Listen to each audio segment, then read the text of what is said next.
Black history class, whether in high school, college, city college, university, you went to Marcus Books, not just to get a book, but to talk to Julian Richardson and find out who you were and what you were really supposed to be about as a black person. It seems to me that there's not a mystery here, but there's some confusion about what's going on.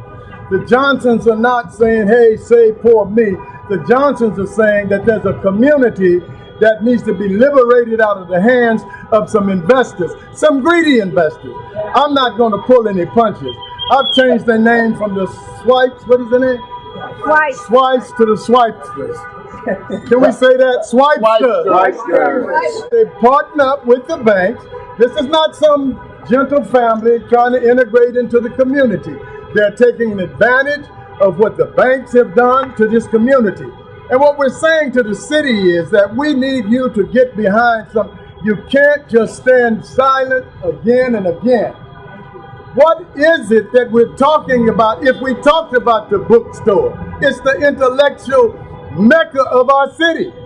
If you want to know about something, you go get a book. If you want to meet intellectual minds, you go to the Marcus Bookstore, and you will find the vanguard thinkers from the black community that are setting the tone and the pace about what the black movement is all about.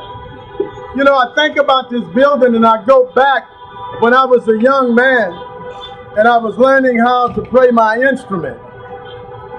You had to have somewhere where you could jam.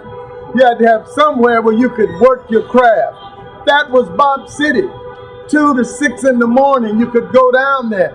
But the beauty of it is that over the years, the dignitaries that would be in that building, if you go down there, you can still feel the spirit of the great Duke Ellington. You can feel the spirit of Charles Yardbird Parker. You can feel the spirit of John Will.I.am Coltrane. So this is a building that's important to us, not just as a symbol, but something to encourage us to continue to fight for a place for black people in this town. Let's face it, they haven't been very friendly to us.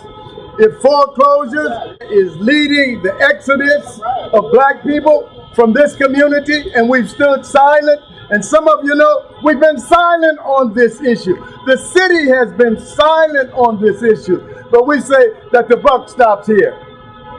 You kill the head, the intellectual head, the body will die. If we don't move on this, beloved, then we are crime partners with those that have assaulted this community.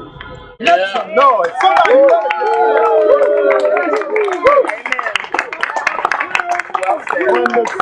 when St. John Coltrane made his departure, his ascension, I was in Box City when I got that news. It's just some sacred ground here.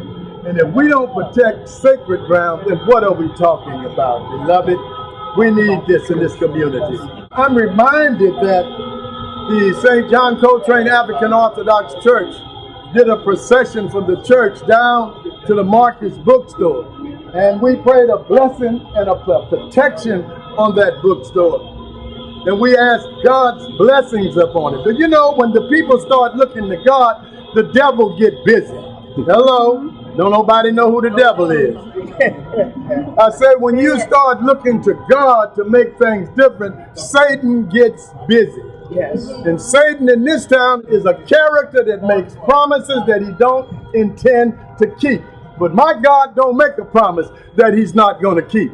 And I hear my God saying that this building belongs to the African American community. It belongs to who? Oh, I can't hear y'all. Who does the building belong to? All right. So we've got some people here that we want to acknowledge that's going to have some words.